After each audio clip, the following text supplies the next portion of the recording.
الله الرحمن الرحيم الحمد لله رب العالمين والعاقبة للمتقين والصلاة والسلام على سيد الأنبياء والمرسلين محمد وعلى آله وأصحابه وأزواجه وذرياته أجمعين أما بعد.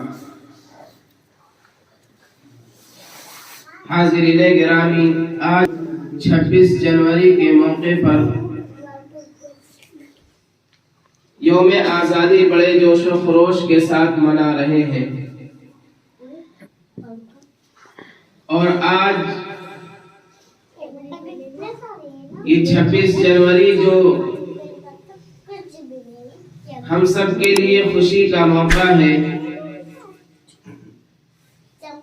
کہ اس دن ہمارے ملک کا قانون نافذ ہوا تھا. اس صبح آزادی کو دیکھنے کے لیے ہمارے اسلاف اور بزرگوں نے اور ہندوستان کے لاکھوں مجاہدین اپنی آنکھوں میں خواب سجائے ہوئے اس دنیا سے چل بسے، لیکن وہ اس صبح آزادی کو نہیں دیکھ سکے تھے. میرے عزیز دوستو، ہندوستان کی جنگ آزادی اور تاریخ مسلمانوں کے خون سے لکھی گئی ہے. ہندوستان کی جنگ آزادی میں مسلمانوں کی ایک بڑی تعداد نے، خصوصاً علماء کرام نے اس وطن کی آزادی کے لیے اپنی جانوں کے نذرانے پیش کیے ہیں. تب جا کر یہ ملک آزاد ہوا ہے. دلی کے انڈیا گیٹ پر 95,300 مجاہدین آزادی کے نام تحریر کیے گئے ہیں، جن میں سے 61,945 مسلمان ہیں. ہندوستان کی جنگ آزادی میں سب سے زیادہ قربانیاں مسلمانوں نے پیش کی ہیں، لیکن ان کی قربانیوں کو جان بوجھ کر چھپا دیا گیا. چلیے سچائی جاننے کی کوشش کرتے ہیں اور تاریخ کے اوراق ہندوستان کی تاریخ میں جھانک کر دیکھتے ہیں کہ اس ملک کی آزادی کے لیے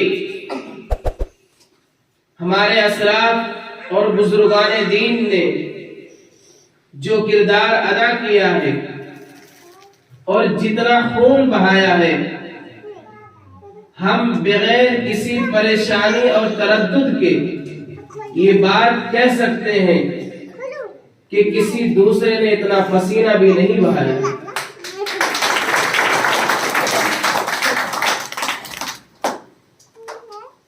جو حضرات ملک کی آزادی 1857 کی جنگ آزادی کو ہندوستان کی پہلی جنگ آزادی کا بتلاتے ہیں، وہ تاریخ بتانے والے غلط ہیں. اس لیے کہ اس ملک کی آزادی کی لڑائی شروع ہوتی ہے 1754 میں. نواب سراج الدولہ سب سے پہلے ملک کی آزادی کے لیے میدان میں آتے ہیں اور 1757 میں انگریز کے خلاف لڑتے ہوئے اس ملک کی آزادی کے لیے شہید ہو جاتے ہیں. اس کے بعد 1792 میں ٹیپو سلطان اس ملک کو آزاد کرانے کے لیے انگریز کے خلاف جنگ کرتے ہیں، لڑائی لڑتے ہیں، اور 1799 میں ٹیپو سلطان انگریز سے لڑتے ہوئے اس ملک کی آزادی کے لیے 1799 میں سرنگا پٹنم میں شہید ہو جاتے ہیں. یہ وہی ٹیپو سلطان ہے کہ گیدڑ کی 100 سالہ زندگی سے شیر کی ایک دن کی زندگی بہتر ہے.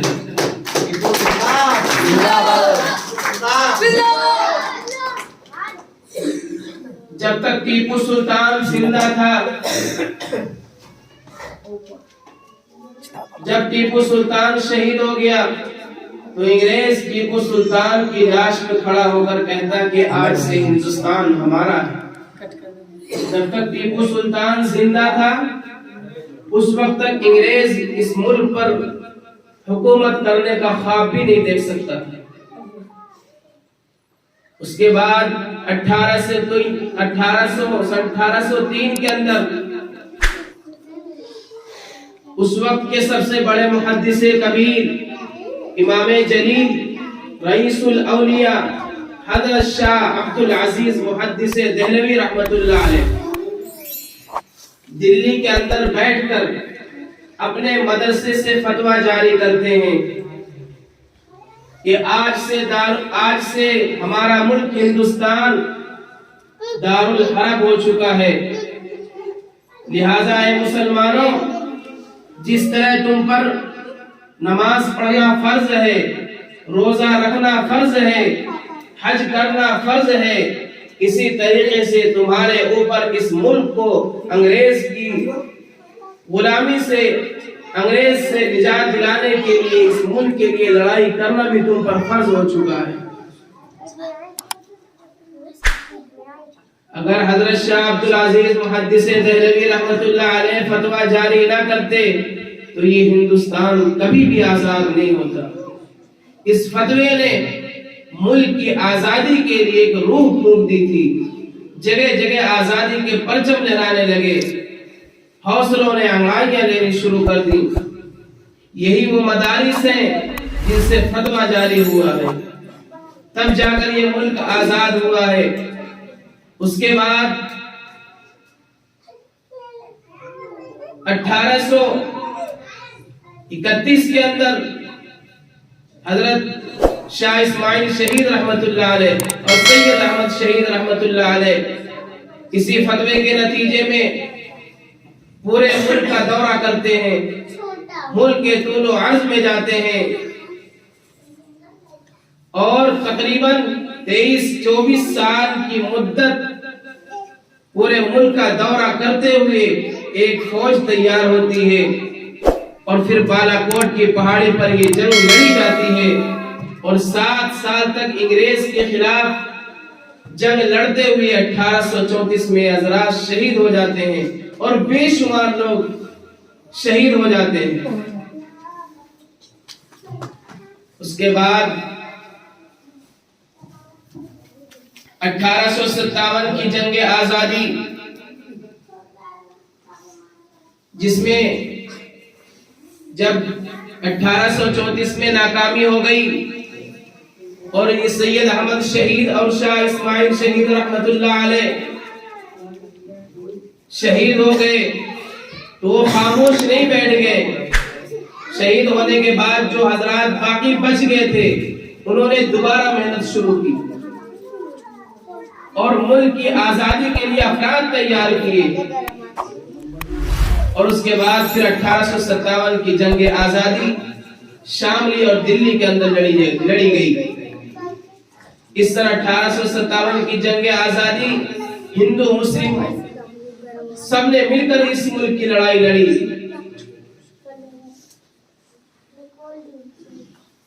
سن 1857 کی جنگ آزادی میں 2 محاذ بنائے گئے، ایک محاذ امبالہ پر جس کی قیادت مولانا جعفر تھا نیسری کے پاس تھی، دوسرا محاذ شاملی پر جس کی قیادت حضرت حاجی امداد اللہ مہاجر مکی رحمۃ اللہ علیہ کے پاس تھی۔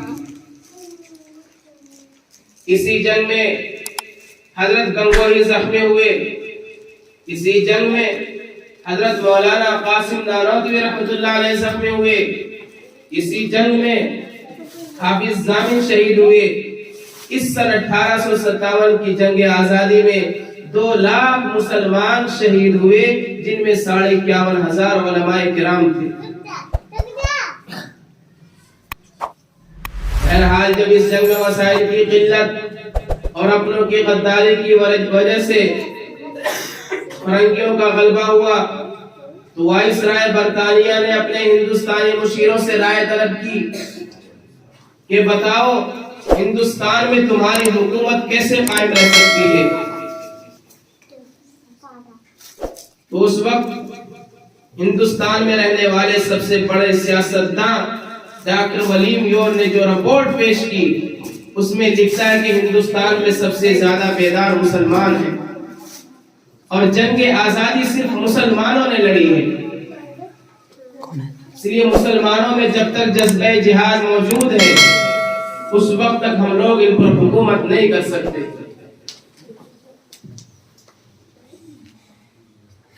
اس لیے جذبہ جہاد کو ختم کرنا ضروری ہے اور جذبہ جہاد کو ختم کرنے سے پہلے ایک اور چیز کا ختم کرنا ضروری ہے، وہ یہ ہے کہ ہندوستان سے علماء اور قرآن کریم کو ختم کر دیا جائے.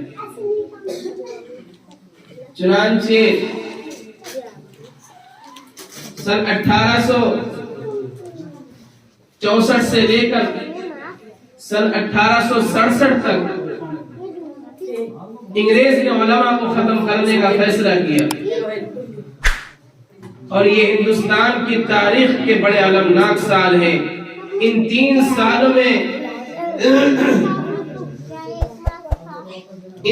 سالوں میں بے ہزاروں علماء کرام کو تخت دار پر لٹکا دیا گیا، علماء کو ختم کر دیا گیا. دلی کی چاندنی چوک سے لے کر خیبر تک کوئی ایسا درخت نہیں تھا جس پر علماء کی گردنیں نہ لٹکی ہوئی ہوں. علماء کو بوریوں میں بند کر کے جلتے ہوئے تندوروں میں ڈال دیا گیا. علماء کو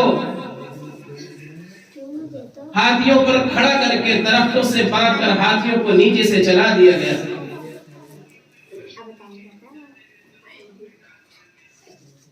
انگریز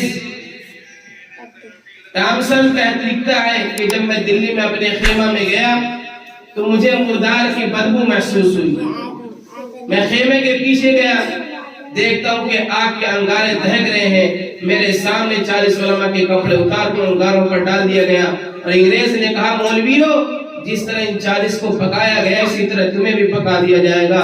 تم صرف ایک آدمی یہ کہہ دو کہ سن 1857 کی جنگ آزادی میں ہم شریک نہیں تھے.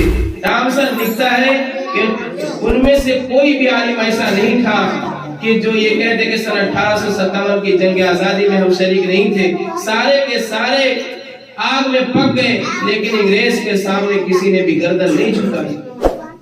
یہ تھے ہمارے اسلاف اور بزرگوں نے جن کی قربانیوں کے بعد یہ ملک آزاد ہوا ہے.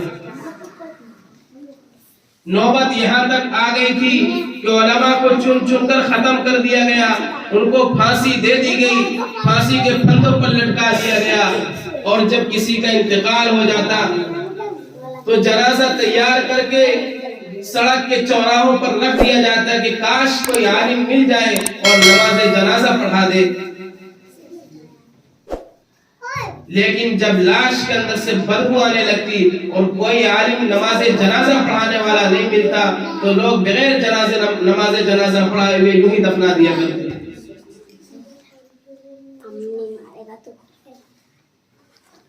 اس سن 1857 کی جنگ آزادی کے بعد اب سوچا کہ اب کیا کیا جائے. جو لوگ بچ گئے تھے سن 1857 کی جنگ آزادی میں انہوں نے سوچا کہ اب کیا کیا جائے. جو لوگ ملک کی آزادی کی لڑائی لڑ رہے تھے، جو ملک کو انگریز کی غلامی سے نجات دلانے کے لیے اپنی جانوں کا نذرانہ پیش کرنے والے تھے، وہ تو سب ختم ہو گئے. اب کہاں سے ان جیالوں کو لایا جائے جو اس ملک کو آزاد کرا سکے. چنانچہ 1857 کی جنگ آزادی کے بعد 1866 میں ایک مدرسے کی بنیاد رکھی گئی جس کو ہم اور آپ دارالعلوم دیوبند کے نام سے جانتے ہیں. 1866 کے اندر دارالعلوم دیوبند کی بنیاد رکھی گئی. دارالعلوم دیوبند کی بنیاد کیوں رکھی گئی؟ دارالعلوم دیوبند کی بنیاد اس لیے رکھی گئی تاکہ انگریز کے خلاف لڑنے والے افراد پیدا کیے جائیں. اس ملک کو انگریزوں کی غلامی سے نجات دلانے کے لیے افراد تیار کیے جائیں، افراد پیدا کیے جائیں. چنانچہ 1866 میں دارالعلوم دیوبند کی بنیاد رکھی گئی اور اسی دارالعلوم دیوبند سے سب سے پہلے فارغ ہونے والے شخصیت حضرت شیخ الہند حضرت مولانا محمود حسن دیوبندی رحمت اللہ علیہ ہیں جنہوں نے تحریک ریشمی رومال چلائی تھی۔ انگریز حکومت، انگریز اور برطانیہ حکومت اس بات کا اقرار کرتے ہیں کہ اگر شیخ الہند مولانا محمود حسن دیوبندی رحمت اللہ علیہ اگر تحریک ریشمی رومال نہ چلاتے تو یہ ہندوستان کبھی بھی آزاد نہیں ہوتا۔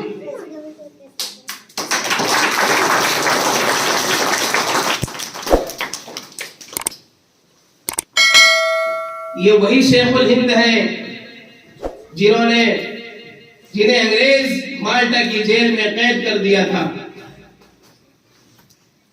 حضرت شیخ الہند رحمت اللہ علیہ کے بارے میں انگریز کہتا تھا کہ اگر شیخ الہند کو جلا کر راکھ کر دیا جائے تو اس کی راکھ کے اندر سے بھی انگریز کے خلاف انگریز کی دشمنی کی بو آئے گی۔ یہ وہی شیخ الہند ہے کہ جب 1921 کے اندر جب حضرت شیخ الہند کا حکیم اجمل خان کے ہاں حضرت شیخ الہند کا انتقال ہوا دلی کے اندر، اور جنازہ دلی سے جب دیوبند لایا گیا اور غسل کرانے کے لیے تختے پر لٹایا گیا تو حضرت کے جسم پر ہڈیوں کے سوا کوئی چیز باقی نہیں تھی۔ لوگوں نے جب یہ منظر دیکھا تو رو پڑے۔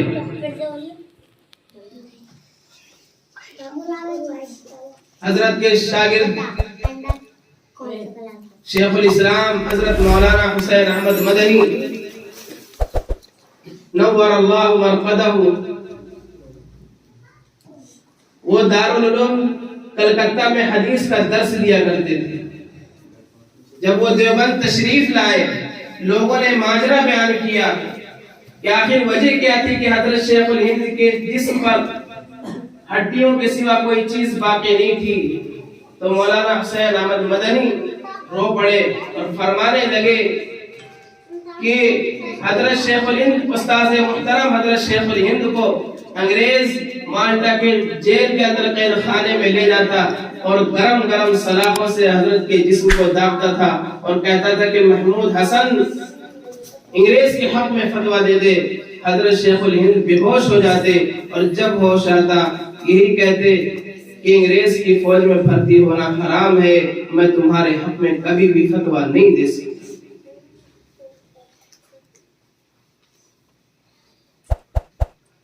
حضرت مولانا حسین احمد مدنی نور اللہ مرقدہ فرماتے ہیں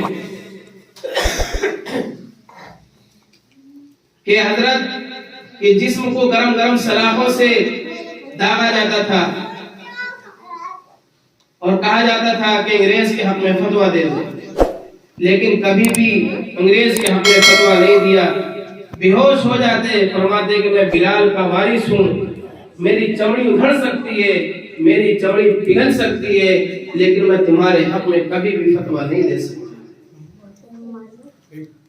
ہمارے اسلاف اور بزرگان دین نے ایسی ایسی قربانیاں پیش کی ہیں، تب کہیں جا کر یہ ملک آزاد ہوا ہے۔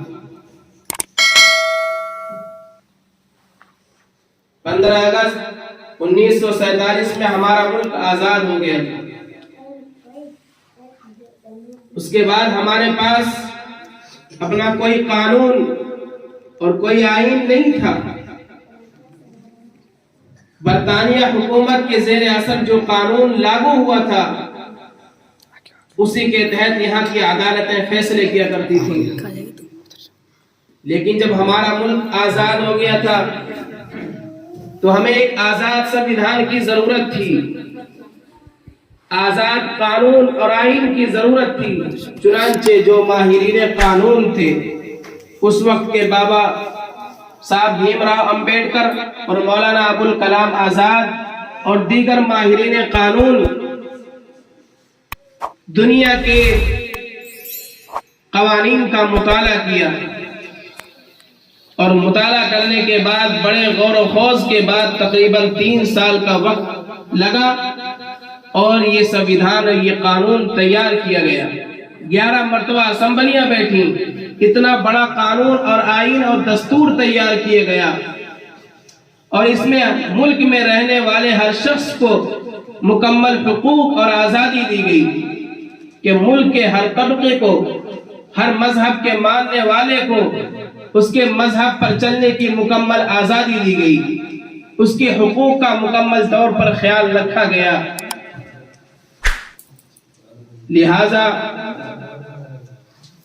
یہ قانون 1950 کے اندر لاگو، 26 جنوری 1950 کے اندر یہ قانون لاگو کیا گیا۔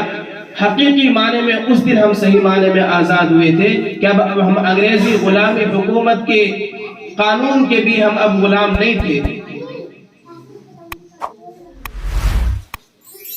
لہذا اسی کی مناسبت سے آج ہم اور آپ اور ہر سال ہم 26 جنوری کے موقع پر یوم آزادی بڑے جوش و خروش کے ساتھ مناتے ہیں۔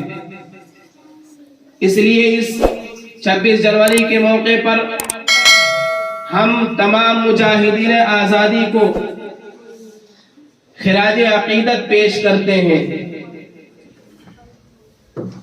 جنہوں نے اس ملک کی آزادی کے لیے اپنی جانوں کے نذرانے پیش کیے ہیں۔ اللہ مجھے بھی اور آپ کو ان باتوں کو یاد رکھنے کی توفیق مرحمت فرمائے، اور ہم سب اسی طریقے سے ہمارے ملک کا جو قانون ہے، اور اسی قانون کے اگر کوئی صحیح معنی میں ہندوستانی ہے، حکومت اگر قانون کے ساتھ چھیڑ چھاڑ کرتی ہے، اس قانون کی خلاف ورزیاں کرتی ہے، اور اگر اس کی دھجیاں اڑاتی ہے، تو اس ملک میں رہنے والے ہر شہری کا فرض ہوتا ہے وہ اس کے خلاف اٹھ کھڑا ہو، اس لیے کہ یہ ملک اگر باقی رہ سکتا ہے تو اسی بابا صاحب بھیم راؤ امبیڈکر کے بنائے ہوئے قانون کے مطابق ہی زندہ رہ سکتا ہے۔ اگر اس کے ساتھ چھیڑ چھاڑ کی جائے گی تو یہ ملک ٹکڑے ٹکڑے ہو جائے گا، ملک میں فرقہ پرستی بڑھے گی، نفرت بڑھے گی۔ اس لیے ہم سب اپنے ملک سے بے حد محبت اور پیار کرتے ہیں، اور جو بابا صاحب بھیم راؤ امبیڈکر نے جو قانون بنایا ہے اس قانون کی پاسداری کرتے ہیں۔ اللہ ہم سب کو اس قانون کے مطابق اس ملک میں باعزت زندگی گزارنے کی توفیق مرحمت فرمائے۔ جو لوگ اس ملک کے اس قانون کے ساتھ چھیڑ چھاڑ کرنا چاہتے ہیں، اللہ ان کے مکر کو، ان کی تدبیروں کو ناکام فرما دے۔ وآخر دعوانا الحمدللہ۔